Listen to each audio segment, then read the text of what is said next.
Hmm. Alors aujourd'hui, nous allons parler des trois maîtres qui contrôlent notre vie.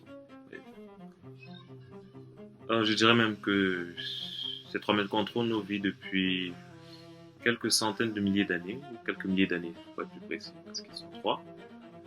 Et il s'agit là, en fait, de l'instinct, ou vos pulsions, je préfère appeler ça ainsi, la logique, et troisièmement, vos émotions. Le plus primitif de tous, l'instinct, naturellement. Désolé. L'instinct et nos pulsions. Voyez-vous, nos pulsions représentent tout ce qu'il y a de bestial et de primaire en nous. C'est, c'est assez intéressant, en un sens. Voyez-vous, nous avons là, enfin, notre instinct ou nos pulsions, je vais l'appeler ainsi, représentent tout ce qu'il y a de primaire, de bestial, de vorace même, je dirais. Il est clair, en fait, qu'il vaut mieux l'écouter lorsque nous sommes en situation de danger extrême et qu'il y a très peu de temps de réflexion. Très peu de temps de réflexion. Situation de danger extrême, là, c'est là qu'il faut se battre. Car c'est grâce à l'instinct qu'on a réussi à survivre jusqu'à présent. L'instinct, en fait, lorsque je parle d'instinct, je parle fondamentalement de votre instinct de, je ne vais pas dire de suivi, mais ça en fait partie. Là, je parle plus de vos pulsions. L'homme primaire bestial est dirigé beaucoup plus par deux axes, la reproduction et la brutalité. Là, fondamentalement, c'est d'où l'on sort, de notre évolution. Vous voyez, nous quittons des petits êtres qui sont dans les bas-fonds des eaux et tout, et nous évoluons progressivement jusqu'à la société moderne qu'on a aujourd'hui. C'est vrai qu'on est moderne, mais on a toujours cet instinct bestial qui reste. Vous voyez ce que je veux dire? C'est-à-dire que nos pulsions étaient le premier maître, en fait, qui a dégénéré. Vous voyez que lors de l'évolution, ce qui a fondamentalement distingué les survivants de toutes les autres espèces qui sont mortes, c'était la vue. Parce que celui qui pouvait voir le danger venir et l'éviter. Ça, c'est le 1. Le 2, du côté des prédateurs, celui qui peut voir, c'est exactement où se nourrir. Là, vous avez donc un système qui se déploie facilement. On tue basiquement tous ceux qui n'arrivent pas à voir. On se dirige beaucoup plus vers un système à deux parties. Nous avons les proies d'un côté et les prédateurs de l'autre. Ça, vous allez voir, les yeux des prédateurs sont focus, c'est-à-dire leurs yeux se trouvent toujours euh, plus ou moins là, un peu comme l'humain est un prédateur naturellement, là, avec une vision focalisée sur l'objectif, principalement les proies. Or, les proies, elles, ont des yeux beaucoup plus mis sur le côté latéral pour avoir une vision plus ou moins panoramique de la situation ambiante et pouvoir réagir. Donc, les situations où il faut beaucoup plus écouter son instinct ou impulsion, situation de danger extrême, temps de réflexion très court et plus ou moins votre vie, la vie de quelqu'un que vous aimez. Ça, c'est bien. Autre situation, je voudrais vous dire, bon, en cas de coït, vous n'avez pas envie de réfléchir quand vous êtes en train de faire parce que vous tuez, je vais dire, le moment. Donc, il est préférable de ces choses se faire plus ou moins la nature après, la nature l'a fait depuis des milliers, des centaines de milliers d'années et ça marche, ça prouve que ça marche parce que nous sommes là aujourd'hui pour en parler. Donc, ouais, ça c'est. Il est vrai que dans cette société moderne qu'on a aujourd'hui, l'instinct n'est pas toujours vu le quotidien de présentement. L'instinct n'est pas le meilleur conseil à écouter. Et à travers les âges et à travers les temps, il y a eu d'autres systèmes qui ont été développés. Concernant la logique, nous savons que la logique travaille uniquement avec les faits, sans, si on prend la logique stricte du thème, sans émotion à l'intérieur. Nous avons en fait des faits qui sont tout autour de nous, des choses et elle réussit à nous faire voir le monde de façon plus ou moins ordonnée, avec un sens. Elle réussit à donner un sens au monde environnement, à notre environnement en fait. Ouais. Ce qui nous permet plus ou moins d'interagir avec lui parce qu'on essaie de le comprendre, on le comprend plus ou moins. C'est pour cela qu'en fait, on applique la logique au monde, on en ressort avec des lois. On appelle plus ou moins des lois naturelles, mais je parle plus là. Si on prend par exemple l'exemple avec les lois de la physique, qui nous permettent de décrire précisément notre monde dans l'échelle microscopique, la mécanique quantique ou la physique quantique, qu'à l'échelle macroscopique, la relativité générale. En passant bien les biens. Vous voyez bien, en fait, toutes les sciences en fait, sont en fait des logos. Bref, découlent d'une certaine logique. Notamment, bon, je dis récemment, c'est vrai que ça fait quelques cinquantaines d'années, un truc du genre, nous avons des sciences sociales qui ne sont pas aussi dures, entre guillemets, que les sciences dures elles-mêmes, la physique, la chimie et tout. On sait que si on fait ça nous donne ça. Ça veut dire qu'en fait l'expérience est réplicable, oui, et qu'on obtient toujours les mêmes résultats. Ce qui est assez plus ou moins variant avec les sciences sociales. Un truc en psychologie qui est sûr, c'est la mesure du quotient intellectuel quand même, qui est réplicable. Ce qui est bien avec la logique, c'est qu'elle vous permet de prendre des décisions basées sur des faits réels.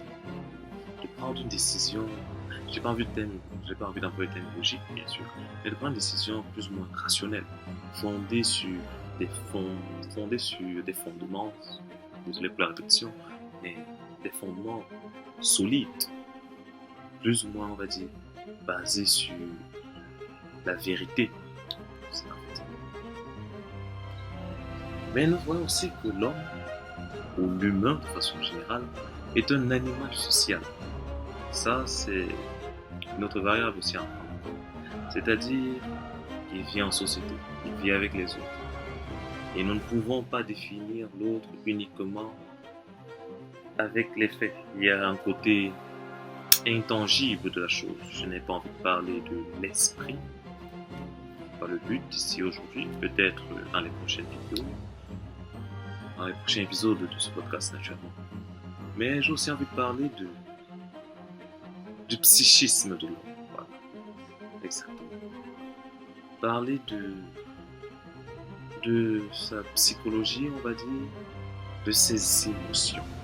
Exactement. De ce qu'il ressent. Ouais. Nous ne pourrons pas définir l'homme uniquement avec les faits, car l'homme a des émotions qui impactent considérablement son raisonnement logique.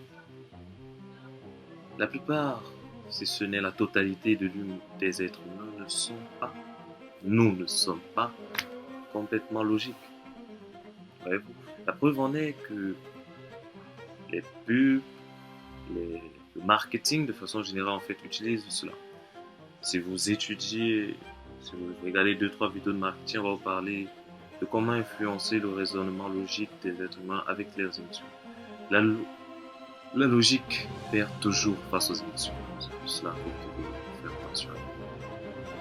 Et concernant les émotions sont basées sur les affects. Bref, en gros, ce que vous ressentez. Nous avons une variété d'émotions, la colère, la joie, l'amour, la tristesse, la haine. Tout ceci, ce ne sont qu'en fait comme des gouttes colorées, on va dire. Si on prend votre cerveau comme étant un récipient plein d'eau, vous voyez, les pensées logiques, rationnelles ne sont qu'en fait comme certaines, comme juste plus ou moins un verre d'eau qu'on verserait juste dans ce récipient d'eau, plus ou moins assez large, vous voyez. Donc c'est-à-dire, il n'y a pas un grand changement dans l'état. Mais les émotions, quant à elles, représentent en fait des gouttes teintées. Vous voyez, teintées, c'est-à-dire qu'elles laissent une marque, qu'elles laissent une trace. Elles sont là pour un moment et vous les ressentez fortement. Ouais. C'est pourquoi en fait que lorsque vous êtes triste, cela s'impacte plus ou moins sur tout ce que vous faites et sur votre humeur en général. Lorsque vous êtes en joie, tout semble aller pour le mieux, même quand il y a des petits couacs. Et c'est aussi pourquoi on vous dit de ne pas prendre des décisions sous le coup des émotions. Parce que plus rien n'est logique, on va dire. Mais il faut aussi donner aux émotions entre deux traits particuliers. Elles sont fondamentales dans nos vies. Je ne vous dis pas de ne pas en avoir, mais de les comprendre, de les contrôler et émuler, en fait, on va dire ça comme ça. Je vais vous raconter une petite histoire réelle, vraie, parce que c'est la mienne. Quand j'étais tout petit, je crois 5, 6 ans, j'ai remarqué une chose, c'est que mes parents vont mourir. Fondamental. Ça, c'est une vérité, tout le monde meurt.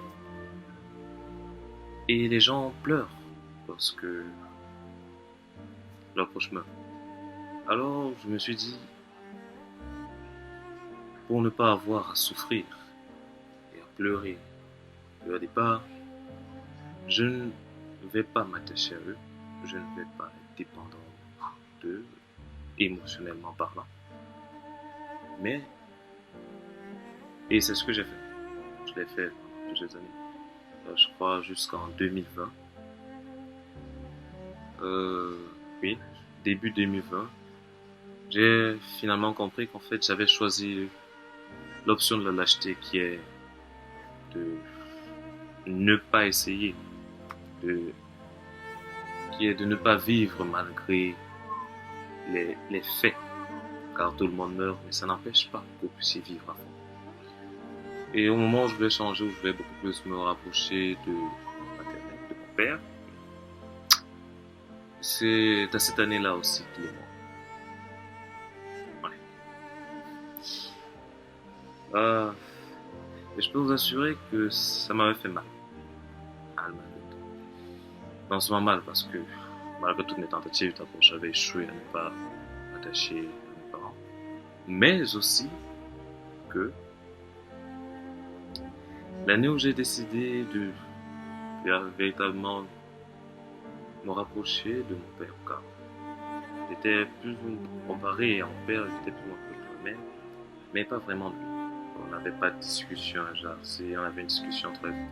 C'est que c'était soit mon orientation académique, mon orientation professionnelle.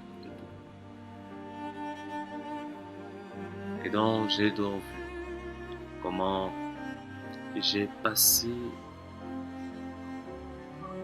près d'une quinzaine d'années à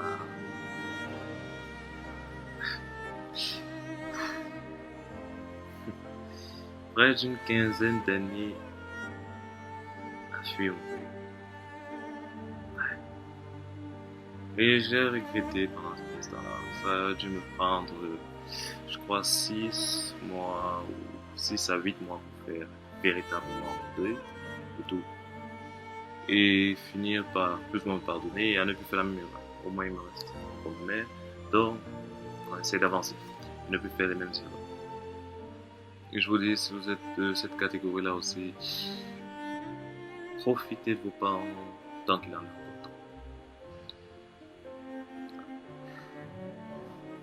Pour terminer avec la vidéo d'aujourd'hui, nous avons vu que nous avons en gros trois. Le terme maître n'est pas le bon terme approprié, mais le terme conseiller. Nous avons 3 conseillers qui parlent à tout moment de décision, c'est-à-dire à tout moment, à chaque fois que vous avez fait une décision pleinement consciente. Ça, c'est aussi un autre point que je n'ai pas pu évoquer. Là, on ne parle que des conseils que vous avez lorsque vous êtes pleinement conscient. C'est-à-dire que les décisions sont prises uniquement par votre moi. On ne parle pas de l'inconscient là, parce qu'il est aussi aisé de prouver que votre inconscient est fortement dépendant de vos émotions et de vos pulsions. Mais bon, ça ça c'est un autre débat. Donc, nous avons 3 conseils et ils parlent à chaque moment que vous devez prendre une décision. Alors, ce que vous devez faire, nous avons vos pulsions, votre logique et vos émotions. Vos pulsions, je vous le dis, je les utilise qu'en cas purement animal. Le coït et danger extrême, très court temps de réflexion. C'est là qu'il faut utiliser. Votre logique, utilisez la plupart du temps. Ouais, pratiquement tout le temps, je dirais. Surtout surtout lorsqu'il s'agit des situations qui ne gèrent qu'avec les choses. Ils doivent être gérés qu'avec les choses. Votre boulot, votre travail, tout. Vos émotions beaucoup plus avec vos relations avec l'autre. Comme vous savez, comme on le dit, les rois écoutent le conseil mais prennent des décisions avec le cœur. C'est-à-dire, ce que moi j'entends par là, je vous demande tout simplement, écoutez ce que votre logique vous dit, mais prenez souvent les décisions finales avec votre cœur. Car souvent, bien qu'il ait des décisions plus ou moins non rationnelles, on va dire, bien plus tard on finit par voir que si on n'avait pas fait ces décisions basées sur ça, on n'aurait pas eu ce qu'on a aujourd'hui. C'est donc aujourd'hui, prochaine fois peut-être qu'on parlera soit de l'ego, soit de la mauvaise lentille que le monde utilise pour comparer le bien et le mal.